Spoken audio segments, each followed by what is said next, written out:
വിശദമായ റിപ്പോർട്ടുകളിലേക്ക്. ബാർക്കോഴ കേസിലെ തുടർ നടപടികൾ ഹൈക്കോടതി അവസാനിപ്പിച്ചു. KM മാണിയുടെ മരണത്തെ തുടർന്നാണ് നടപടി. വിവരങ്ങളുമായി ഉമേഷ് ചേരുകയാണ്. ഉമേഷ്, നേരത്തെ തന്നെ KM മാണി ഇക്കാര്യത്തിൽ കേസ് രാഷ്ട്രീയ പ്രേരിതമാണെന്ന തരത്തിലുള്ള ഹർജി കോടതിയിൽ സമർപ്പിച്ചിരുന്നു. എന്താണ് വിശദാംശങ്ങൾ? ജീന, രണ്ട് ഹർജികളാണ് ഹൈക്കോടതിയുടെ പരിഗണനയിൽ ഉണ്ടായിരുന്നത്. ഒന്ന് VS അച്യുതാനന്ദനും ബിജു രമേശും സമർപ്പിച്ച ഹർജികൾ. അതായത് വിജിലൻസ് അന്വേഷണത്തിന് തുടരന്വേഷണത്തിന് തിരുവനന്തപുരം വിജിലൻസ് കോടതി ഉത്തരവിട്ടിരുന്നു. ആ ഉത്തരവിനോടൊപ്പം തന്നെ കോടതി ചൂണ്ടിക്കാട്ടിയിരുന്നത് അഴിമതി നിരോധന നിയമത്തിന്റെ ഭേദഗതിയുടെ അടിസ്ഥാനത്തിൽ മാണിക്കെതിരെ നിയമ നടപടിയായി മുന്നോട്ട് പോകണമെങ്കിൽ പ്രോസിക്യൂഷൻ അനുമതി കൂടി വാങ്ങണം എന്നതായിരുന്നു കോടതി ഉത്തരവ്. ഇതിനെതിരെയാണ് ബിജു രമേശും VS അച്യുതാനന്ദനും ഹൈക്കോടതിയെ സമീപിച്ചത്. അത്തരത്തിൽ പ്രോസിക്യൂട്ട് ചെയ്യാൻ മുൻകൂർ അനുമതിയുടെ ആവശ്യമില്ല. കാരണം KM മാണിക്കെതിരായ കേസ് രജിസ്റ്റർ ചെയ്തത് ഈ ഭേദഗതി വരുന്നതിന് മുൻപാണ് എന്നതായിരുന്നു അവരുടെ വാദം. അതേസമയം രണ്ടാമത്തെ ഹർജി എന്ന് പറയുന്നത് KM മാണി തന്നെ സമർപ്പിച്ച ഹർജി. തനിക്കെതിരായ കേസ് രാഷ്ട്രീയ പ്രേരിതമാണ്, തനിക്കെതിരെ തെളിവില്ലെന്ന് കണ്ട് 2 തവണ വിജിലൻസ് ഡയറക്ടർ റിപ്പോർട്ട് സമർപ്പിച്ചതാണ് എന്നതായിരുന്നു ഹർജികൾ. ഈ ഹർജികളിന്മേലുള്ള തുടർ നടപടികളാണ് ഹൈക്കോടതി ഇപ്പോൾ അവസാനിപ്പിച്ചിരിക്കുന്നത്. അതിന് കാരണമെന്ന് പറയുന്നത് KM മാണിയുടെ മരണം തന്നെയാണ്. KM മാണി മാത്രമായിരുന്നു ഇതിൽ പ്രതി ചേർക്കപ്പെട്ടിരുന്നത്, ഏക പ്രതിയായിരുന്നു. അതുകൊണ്ട് തന്നെ ഏക പ്രതി ചേർക്കപ്പെട്ടയാൾ മരിച്ച സാഹചര്യത്തിൽ ഇതിന്റെ തുടർ നടപടികൾ അവസാനിപ്പിക്കുകയാണ് എന്ന് ഹൈക്കോടതി അറിയിച്ചിരിക്കുകയാണ്. ഇനി ഇതിന്മേലൊരു നടപടി ഉണ്ടാകില്ല എന്നുള്ളത് തന്നെയാണ് കോടതി വ്യക്തമാക്കിയിരിക്കുന്നത്. ബാർക്കോഴ കേസിലെ തുടർ നടപടികൾ ഹൈക്കോടതി നിർത്തിവച്ചിരിക്കുന്നു. KM മാണിയുടെ നിര്യാണത്തെ തുടർന്നാണ് നടപടി. KM മാണി മാത്രമായിരുന്നു കേസിൽ പ്രതി ചേർത്തിരുന്നത്. വിവരങ്ങളാണ് കൊച്ചിയിൽ നിന്നും ഉമേഷ് നൽകിയത്. മറ്റു വാർത്തയിലേക്ക്. റഫേൽ കേസിൽ കേന്ദ്ര സർക്കാരിന് കനത്ത തിരിച്ചടി. പുനഃപരിശോധനാ ഹർജികൾ സ്വീകരിക്കരുതെന്ന ആവശ്യം സുപ്രീംകോടതി തള്ളി. മോഷ്ടിച്ചതെന്ന് സർക്കാർ ആരോപിച്ച രേഖകൾ ഉൾപ്പെടെ പരിഗണിച്ച് പുനഃപരിശോധനാ ഹർജികളിൽ വാദം കേൾക്കാൻ സുപ്രീംകോടതി തീരുമാനിച്ചു. മോദിക്ക് ഒളിക്കാൻ ഇനി ഔദ്യോഗിക രഹസ്യ നിയമം ഇല്ലെന്നായിരുന്നു കോൺഗ്രസ് വിശദീകരണം. വിവരങ്ങളുമായി ശരത്ത് ചേരുകയാണ്. ശരത്ത്, നാളെ ഇലക്ഷൻ ആരംഭിക്കാനിരിക്കെ തീർച്ചയായും ഇത് കേന്ദ്ര സർക്കാരിന് വലിയൊരു തിരിച്ചടി തന്നെയാണ്. എന്തൊക്കെയാണ് വിശദാംശങ്ങൾ?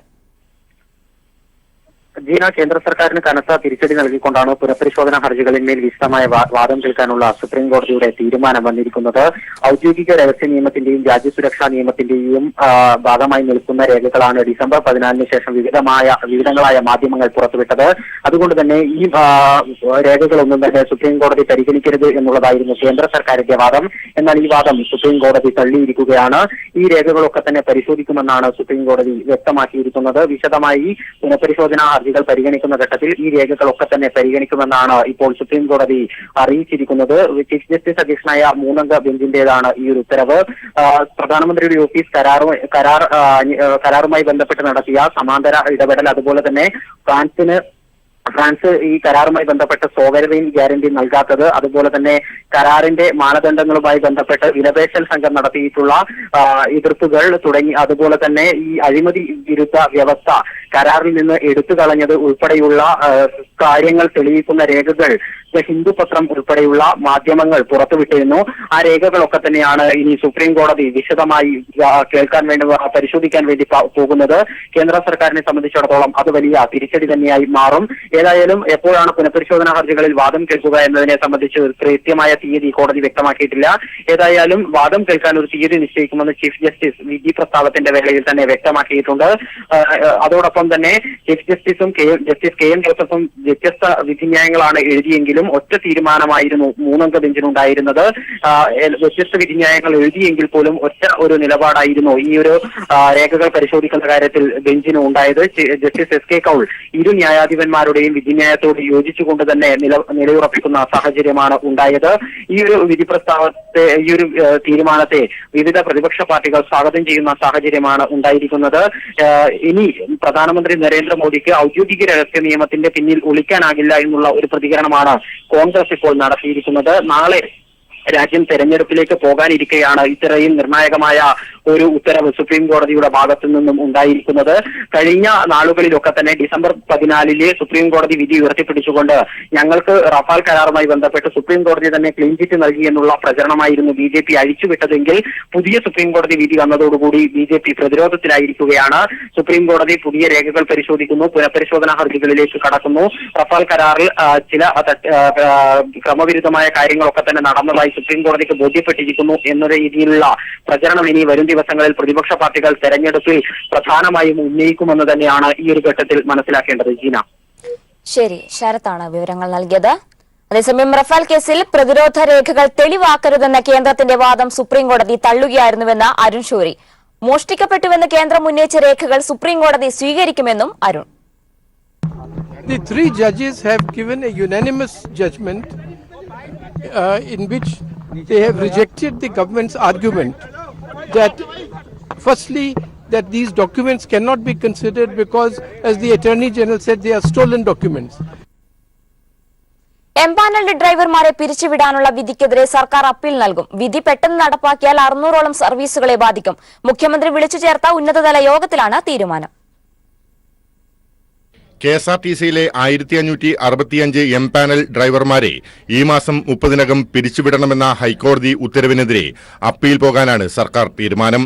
ഇത് സംബന്ധിച്ച വിഷയത്തിൽ നിയമ സെക്രട്ടറിയോടും അഡ്വക്കേറ്റ് ജനറലിനോടും നിയമോപദേശം തേടിയ ശേഷം കോടതിയെ സമീപിക്കാനാണ് തീരുമാനം. ഗതാഗത മന്ത്രി AK ശശീന്ദ്രന്റെ അധ്യക്ഷതയിൽ ചേർന്ന ഉന്നതതല യോഗത്തിലാണ് ഇത് സംബന്ധിച്ച തീരുമാനം കൈക്കൊണ്ടത്.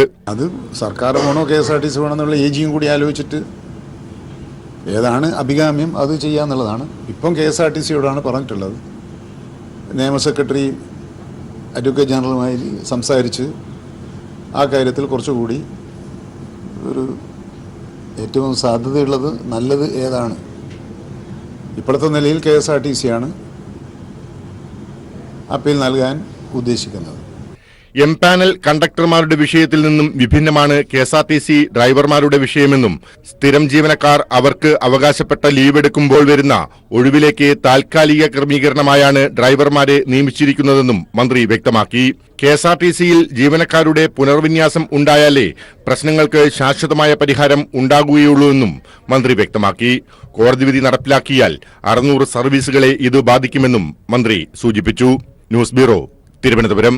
KM മാണിക്ക് രാഷ്ട്രീയ കേരളത്തിന്റെ അന്ത്യാഞ്ജലി.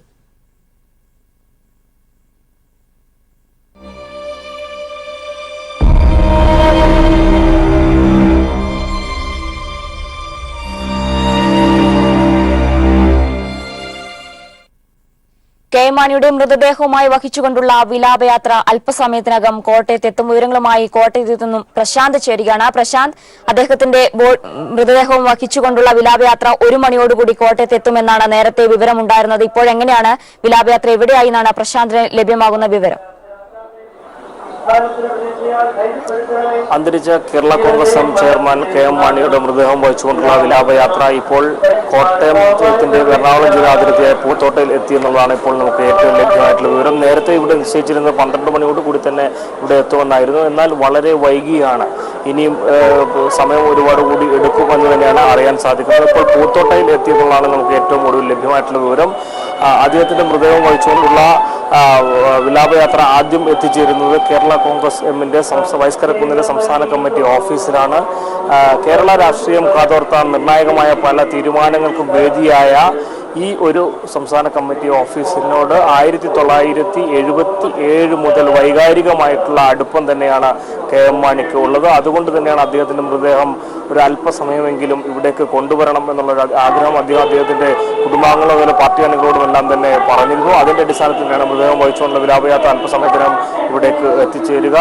എന്തായാലും ഇതിനു വേണ്ടിയിട്ടുള്ള, കാരണം ഒരു രാജകീയമായ ഒരു വിടവ തന്നെ അദ്ദേഹത്തിന് നൽകുന്നതിന് വേണ്ടിയിട്ടുള്ള എല്ലാ ഒരുക്കങ്ങളും ഇവിടെ പൂർത്തിയായി കഴിഞ്ഞിരിക്കുന്നു. അദ്ദേഹത്തിന്റെ മുഴുവൻ അണികളും ഇവിടെ എത്തിയിരിക്കുന്നു. പ്രത്യേകം ഒരുക്കിയിട്ടുള്ള ഒരു മഞ്ചത്തിൽ ഇവിടെ പൂക്കളെല്ലാം തന്നെ അർപ്പിച്ചുകൊണ്ട് ഇവിടെ പ്രവർത്തകർ കാത്തു നിൽക്കുകയാണ് തങ്ങളുടെ നേതാവിന് അന്ത്യാഞ്ജലി അർപ്പിക്കാൻ.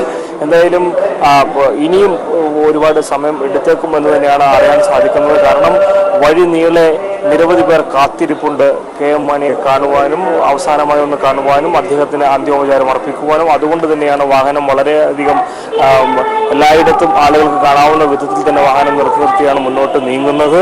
മാത്രവുമല്ല വലിയ ഒരു തിരക്കും റോഡുകൾ അനുഭവപ്പെടുന്നുണ്ട് എന്ന് തന്നെയാണ് നമുക്ക് ലഭ്യമായിട്ടുള്ള വിവരം. എന്തായാലും ഇവിടെ ഒരു 2:30-ക്ക് ശേഷം എത്തിച്ചേരും എന്നുള്ള ഒരു കണക്കുകൂട്ടൽ തന്നെയാണ് പ്രവർത്തകരെല്ലാം തന്നെ നിൽക്കുന്നത്. അതിനുശേഷം അരമണിക്കൂർ പാർട്ടി ഓഫീസിൽ പൊതുദർശനത്തിന് വെച്ച ശേഷം ഇവിടെ നിന്നും പിന്നീട് തിരുനക്കരയിലേക്ക് കൊണ്ടുപോകും. 1964 കേരള കോൺഗ്രസ് ജന്മമെടുത്ത തിരുനക്കര മൈതാനത്തായിരിക്കും പിന്നീട് പൊതുദർശനം വെക്കുക. കാരണം ഈ ഓഫീസിലെ സ്ഥലപരിമിതി കണക്കിലെടുത്തുകൊണ്ടാണ് ഇവിടെ അരമണിക്കൂർ നേരം മൃതദേഹം വെക്കുന്നത്. അതിനുശേഷമാണ് തിരുനക്കരയിലേക്ക് കൊണ്ടുപോകുന്നത്. തിരുനക്കരയിലാകട്ടെ മുഖ്യമന്ത്രി പിണറായി വിജയൻ അടക്കമുള്ള മന്ത്രിമാരും മറ്റ് പൗരപ്രമുഖരും എല്ലാവരും തന്നെ എത്തി അവിടെ അന്തിമോപചാരം അർപ്പിക്കുമെന്നുള്ളതാണ് ലഭ്യമായിട്ടുള്ള വിവരം. മാത്രമല്ല നിരവധി പ്രവർത്തകർ ആ ഭാഗത്തേക്ക് ഒഴുകിയെത്തുന്നുണ്ട്. നിരവധി പേർ അവിടെ തടിച്ചുകൂടിയിരിക്കുന്നു. അതിനുശേഷം തിരുനക്കരയിലെ പൊതുദർശനം കഴിഞ്ഞിട്ടാണ് പിന്നീട് KM മാണിയുടെ ജന്മദേശമായ മരങ്ങാട്ടുപള്ളിയിലേക്ക് കൊണ്ടുവരിക. മരങ്ങാട്ടുപള്ളിയിലെ കോൺഗ്രസ് നേതാവായിട്ടായിരുന്നു KM മാണിയുടെ തുടക്കം. മരങ്ങാട്ടുപള്ളിയാണ് KM മാണിയുടെ വളർച്ചയ്ക്ക് പ്രധാനമായും അടിത്തറ ഒരുക്കി കൊടുത്തത്. അതുകൊണ്ട് തന്നെ മരങ്ങാട്ടുപള്ളിയിലെ പൊതുദർശനത്തിന് ശേഷമായിരിക്കും പാലാ ടൗൺ ഹാളിലേക്ക് കൊണ്ടുപോകും. അതിനുശേഷം വൈകിട്ടോടുകൂടി തന്നെയാണ് കരിങ്ങോഴക്കൽ വീട്ടിലേക്ക് അദ്ദേഹത്തിന് മൃതദേഹം വഹിച്ചുകൊണ്ടുള്ള വാഹനം എത്തുക. തുടർന്ന് നാളെയാണ് സംസ്കാര ചടങ്ങുകളെല്ലാം നടക്കുക. സംസ്ഥാന ബഹുമതികളോടുകൂടി തന്നെയാണ് സംസ്കാര ചടങ്ങുകൾ. എന്തായാലും ഇപ്പോൾ ഇവിടെ ഈ പാർട്ടി ഓഫീസിൽ നിരവധി പേർ എത്തിയിരിക്കുന്നു. കാരണം അദ്ദേഹവുമായി ഏറ്റവും അടുത്ത് ബന്ധമുള്ള അല്ലെങ്കിൽ KM മാണിയെ സംബന്ധിച്ച് ഓരോ സാധാരണക്കാരനുമായിട്ടും തന്നെ വലിയ ഒരു ഇഴയടുപ്പമാണുള്ളത്. കോട്ടയത്തോടും പാലായോടും ഇവിടുത്തെ ജനങ്ങളോടും തന്നെ വളരെയധികം ഇഴയടുപ്പമാണ് അദ്ദേഹത്തിനുള്ളത്. എല്ലാവരെയും പേര് വിളിച്ച് സംസാരിക്കാൻ കഴിയുന്നത്ര ബന്ധം അദ്ദേഹത്തിനുണ്ട്. അത്തരത്തിൽ ഒരു ഹൃദയബന്ധമാണ് KM മാണിക്ക് കോട്ടയവുമായും പാലായുമായും ഉള്ളത്. അതുകൊണ്ട് തന്നെ ഇവിടെ എത്തിയിരിക്കുന്നതിൽ അദ്ദേഹത്തിന്റെ രാഷ്ട്രീയ പാർട്ടിയിൽപ്പെട്ടവരുണ്ട്, മറ്റ് രാഷ്ട്രീയ പാർട്ടികളിൽപ്പെട്ടവരുണ്ട്. അങ്ങനെ നിരവധി പേരാണ് ഇവിടെ എത്തിയിരിക്കുന്നത്. തിരുനക്കരയിലും സമാനമായിട്ടുള്ള സ്ഥിതിയാണ് ഉള്ളത്. എന്തായാലും മൃതദേഹം വഹിച്ചുകൊണ്ടുള്ള വിലാപയാത്ര എന്തായാലും 2:30-ക്ക് ശേഷം ഇവിടെ എത്തിച്ചേരുമെന്നുള്ളതാണ് നമുക്ക് ഏറ്റവും ഒടുവിൽ ലഭ്യമാകുന്ന വിവരം. പക്ഷേ ഇപ്പോൾ എറണാകുളം ജില്ലയുടെയും കോട്ടയം ജില്ലയുടെ അതിർത്തിയെ പൂത്തോട്ടയിൽ എത്തിയിരിക്കുന്നു. അവിടെ നിന്നും മുന്നോട്ട് കടന്നു വരാനുള്ള ചില തടസ്സങ്ങളുണ്ട്. എങ്കിലും അതിനെല്ലാം തന്നെ ഇതുകൊണ്ട് വാഹനം പതിയെ ഇങ്ങോട്ട് വരുന്നു എന്നുള്ളതാണ് നമുക്ക് ലഭ്യമായിട്ടുള്ള വിവരം. എന്തായാലും കടുത്തിരി അടക്കമുള്ള മേഖലയിലേക്ക് വരുമ്പോൾ കേരള കോൺഗ്രസ് പ്രവർത്തകരും മറ്റുള്ളവരും എല്ലാവരും തന്നെ അവിടെ ആ റോഡിന്റെ ഇരുവശത്തും എല്ലാം തന്നെ തടിച്ചു കൂടിയിട്ടുണ്ട്. അവരുടെ എല്ലാം തന്നെ അന്ത്യാഞ്ജലി ഏറ്റുവാങ്ങിയ ശേഷമായിരിക്കും വിലാപയാത്ര ഇവിടേക്ക് എത്തിച്ചേരുക. പ്രശാന്ത്, അതുപോലെ നേരത്തെ ലേക്ക് ഷോർ ആശുപത്രിയിൽ അദ്ദേഹത്തിന്റെ മൃതദേഹം പൊതുദർശനത്തിന് വെച്ചപ്പോൾ വൻ ജനാവലി തന്നെയായിരുന്നു അവിടെ ഉണ്ടായിരുന്നത്. മുഴുവൻ ആൾക്കാർക്കും അദ്ദേഹത്തെ അവസാനമായി ഒരു നോക്ക് കാണാൻ പോലും പറ്റാത്തത്ര തിരക്കായിരുന്നു.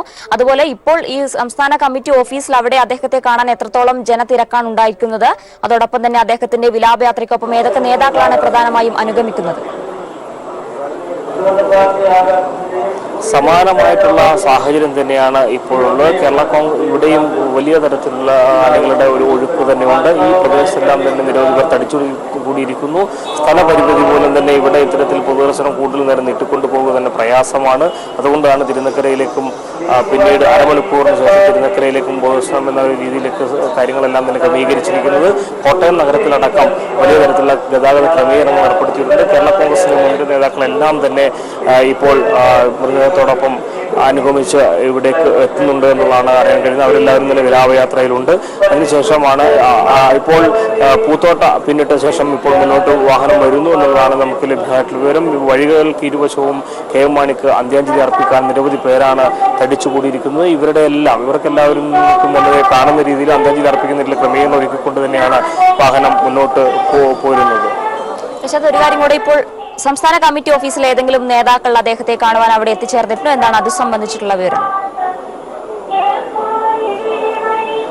നിലവിൽ മുൻ സ്പീക്കർ N ശക്തൻ അടക്കമുള്ളവർ ഇവിടെ എത്തിയിരുന്നു. ഇവിടുത്തെ ക്രമീകരണങ്ങളെല്ലാം വീക്ഷിച്ചിരുന്നു. അദ്ദേഹം ഇപ്പോൾ ഇവിടെ അല്പസമയത്തിനാണ് തന്നെ ഇവിടെ ഉണ്ടായിരുന്നു. പിന്നെ ഇവിടെയുള്ള ചില നേതാക്കന്മാരൊക്കെ തന്നെ, കാരണം ഈ കോട്ടയം രാധാകൃഷ്ണൻ അടക്കമുള്ളവർ ഇവിടെ വന്നിരുന്നു. ഇവിടുത്തെ ക്രമീകരണങ്ങളെല്ലാം തന്നെ വീക്ഷിച്ചിരുന്നു. അതുപോലെ തിരുനക്കരയിലും ഒരുപാട് നേതാക്കൾ എത്തിയിട്ടുണ്ട്. ഏതായാലും ഇവിടെ ഇപ്പോൾ അദ്ദേഹത്തിന്റെ പാർട്ടി അണികളും പാർട്ടിയുടെ പ്രവർത്തകരും എല്ലാവരും തന്നെയാണ് ഇപ്പോൾ ഇവിടെ എത്തിയിരിക്കുന്നത്. മുൻനിര നേതാക്കൾ എല്ലാവരും തന്നെ വരികയും ഇവിടെ കാര്യങ്ങൾ അന്വേഷിച്ച ശേഷം അവർക്ക് തിരിച്ച് തിരുനക്കരയിലേക്ക് പോവുകയും ചെയ്യുന്ന സാഹചര്യമുണ്ട്. KPCC പ്രസിഡന്റ് മുല്ലപ്പള്ളി രാമചന്ദ്രൻ അടക്കമുള്ള നേതാക്കൾ ഇവിടെ എത്തും എന്നുള്ളതാണ് നമുക്ക് ലഭ്യമായിട്ടുള്ള സൂചന. തിരുനക്കരയിലെത്തി അന്തിമോപചാരം അർപ്പിക്കുമെന്നുള്ളതാണ് ഏറ്റവും ലഭ്യമായിട്ടുള്ള വിവരം. മുതിർന്ന നേതാക്കളെല്ലാം തന്നെ അവിടെ എത്തിച്ചേരാനാണ് സാധ്യത. കാരണം ഇവിടുത്തെ സ്ഥലപരിമിതി കണക്കിലെടുത്തുകൊണ്ട് ഇവിടെ എത്തുക എന്നത് ഏറെ പ്രയാസകരമാണ്. അതുകൊണ്ട് തന്നെയായിരിക്കും മിക്കവാറും തിരുനക്കരയിലെത്തിയായിരിക്കും എല്ലാ നേതാക്കളും അന്തിമോപചാരം അർപ്പിക്കുക എന്നുള്ളതാണ് പ്രത്യേകിച്ച് സുരക്ഷ അടക്കം കണക്കിലെടുത്തുകൊണ്ടുള്ള കാര്യങ്ങൾ ഇവിടെ നമുക്ക് ബോധ്യമാകുന്നു. ശരി പ്രശാന്ത്, ഇനി തിരുനക്കരയിൽ നിന്നും രാജ്കുമാർ ചേരുകയാണ്. രാജ്കുമാർ, എന്താണ് അവിടെയുള്ള ഒരുക്കങ്ങൾ? ഏത് തരത്തിലാണ്? തിരുനക്കര മൈതാനം എന്ന് പറയുന്നത് KM മാണിയുടെ രാഷ്ട്രീയ ജീവിതത്തിലെ ഒരു മുതൽക്കൂട്ട് തന്നെയായിരുന്നു. അവിടെ നിന്നാണ് കേരള കോൺഗ്രസിന്റെ ഉത്ഭവം എന്ന് തന്നെ വേണം പറയാൻ. അതോടൊപ്പം തന്നെ മുഖ്യമന്ത്രി അടക്കമുള്ള നേതാക്കൾ അദ്ദേഹത്തെ അവസാനമായി കാണാനെത്തുന്നത് തിരുനക്കര മൈതാനത്തിലാണ്. ഏതൊക്കെ തരത്തിലുള്ള ഒരുക്കങ്ങളാണ് അവിടെ ക്രമീകരിച്ചിരിക്കുന്നത്?